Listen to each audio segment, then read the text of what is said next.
decir? ¿Qué va a pasar?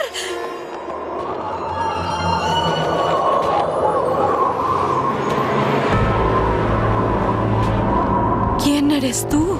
Soy el espíritu del día de la víspera de la fogata. ¿Estás aquí para mostrarme cómo se verán las futuras vísperas de la fogata? No, pues ya no habrá más vísperas de la fogata para mostrar.